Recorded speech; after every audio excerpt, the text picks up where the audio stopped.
history remembers the Old West as a place of whiskey, gunfights, and hard men surviving harder lives. What it rarely mentions is that one of the most powerful drugs in modern history was not hidden in back alleys or smuggled across borders. It sat openly behind pharmacy counters, recommended by doctors, sold through catalogs, carried in saddlebags, and trusted by people who believed they were buying relief rather than risk. One wounded Confederate veteran spent years trying to escape pain with it and accidentally created one of the most recognizable products ever sold.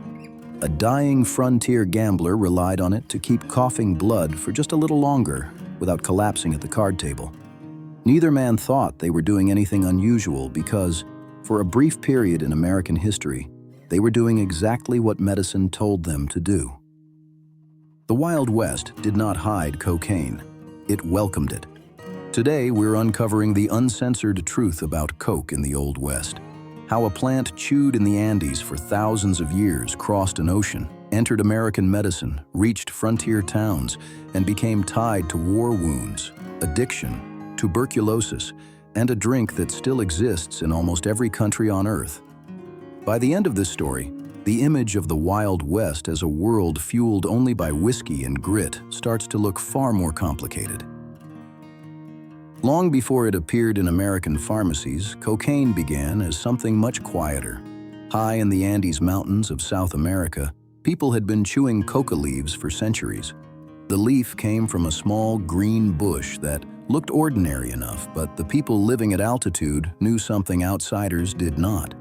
Coca reduced hunger, eased exhaustion, and made difficult conditions easier to survive. Archaeologists later found ancient remains buried with coca leaves still placed carefully inside their mouths. When Spanish colonists arrived in the 16th century, they initially tried banning the practice. Religious authorities called the leaf dangerous and tied it to native rituals.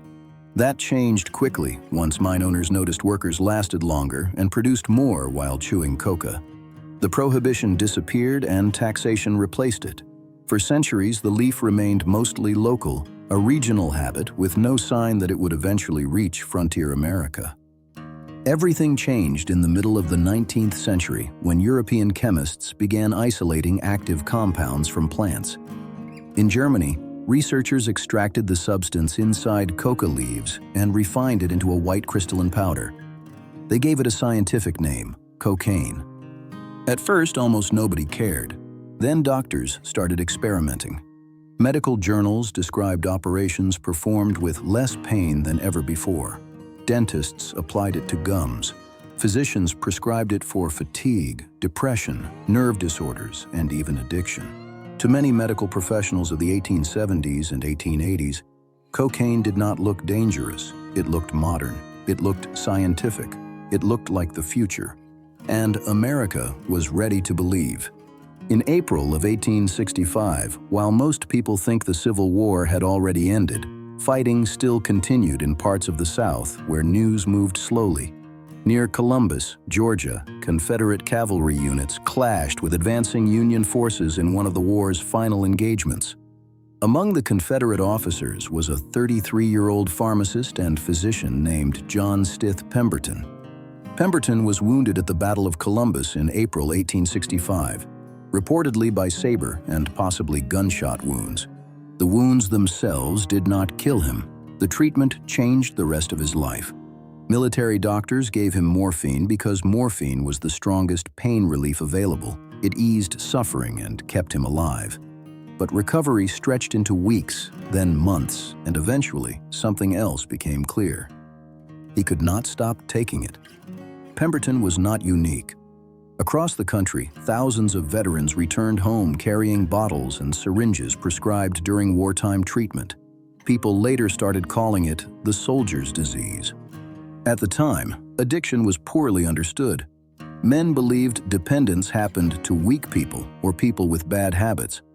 If medicine came from a doctor, most assumed it could not become the problem. Pemberton thought the same. By the 1870s, a new theory began spreading through medical circles. Cocaine, doctors argued, might help people break morphine addiction. Medical journals praised it. Physicians recommended it. Some of the most respected names in medicine believed it. Pemberton read everything he could find. Then he started experimenting.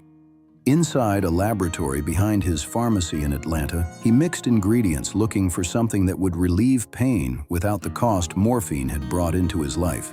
He studied European Coca products and became especially interested in Coca-infused wines that were becoming fashionable among wealthy customers. By mid-1880s, he launched his own version. It was called French Wine Coca. The advertisements promised relief from headaches, exhaustion, melancholy, and nervous disorders. Customers bought it in large numbers. For the first time in years, Pemberton made real money. Then politics stepped in. Atlanta passed local prohibition laws. Alcohol suddenly became a problem. Pemberton had a decision to make. Instead of abandoning the product, he removed the alcohol from the formula. Inside his lab, he rebuilt the formula using sugar syrup, cola nut extract, and coca.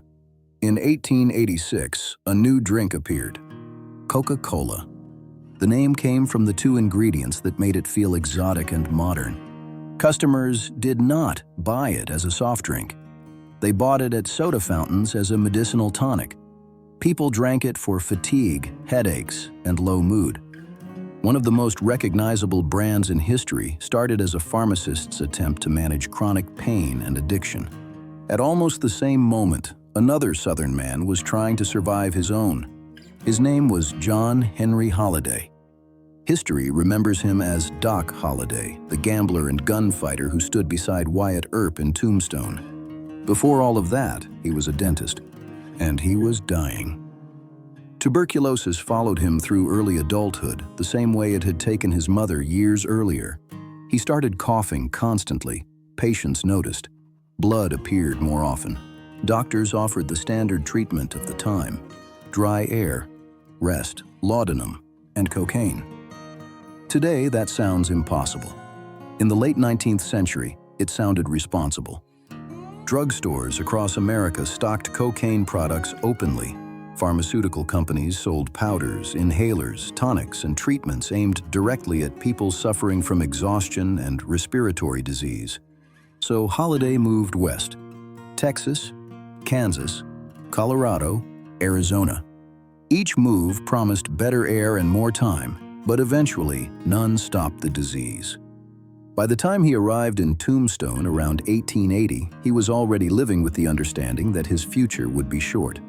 Hollywood usually shows Doc Holliday with whiskey in one hand and a revolver in the other. Accounts from the period describe a man trying to manage constant coughing, pain, fever, and exhaustion while continuing to gamble and travel. Medicine became part of survival. And he was not unusual. The frontier depended on drugstores more than modern audiences imagine. Mining frequently damaged lungs, constant travel damaged bodies, and 19th century dentistry was often extremely painful. Because injuries often went untreated for weeks, people bought relief wherever they could find it, and pharmaceutical companies quickly noticed the demand. By the 1880s, companies sold cocaine in almost every form imaginable. Catalogs advertised powders, cigarettes, syrups, cordials, inhalers, and injectable solutions. Marketing promised energy, courage, endurance, and freedom from suffering. Some advertisements claimed cocaine could replace food, remove fear, and make work easier. Today, many of those claims sound absurd, but in the late 19th century, they often sounded scientific and modern.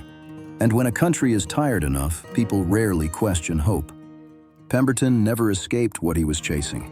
His health continued to decline. He sold parts of his business to pay debts while pain and addiction followed him year after year. He died in 1888 without seeing what Coca-Cola would become. Doc Holliday died the year before. Tuberculosis finally caught him in Colorado after years of trying to outrun it. The famous gunfight at the OK Corral lasted less than a minute, while his illness followed him for more than a decade. Neither man died from cocaine, but both lived in a world that believed relief had finally arrived and did not yet understand the cost. America eventually caught up. States began restricting sales. Doctors changed course. The Harrison Narcotics Tax Act of 1914 regulated and taxed opiates and coca products, marking a major federal shift in drug control. Drugstore shelves eventually changed. The powders disappeared, the mail order catalogs vanished, and the little paper packets that once promised relief quietly faded from view. But history has a way of leaving fingerprints behind. There is no cocaine in Coca-Cola today, and there hasn't been for more than a century. What remains is the story of how it all began. A wounded veteran searching for relief from pain, a dying gambler hoping for one more year of life, and a nation convinced that modern science had finally found a cure for suffering. The Wild West was never powered by whiskey alone. For a brief moment in history, it was fueled by medicines that seemed miraculous. The tragedy was that almost nobody realized those same medicines were slowly becoming part of the very problem they were supposed to solve.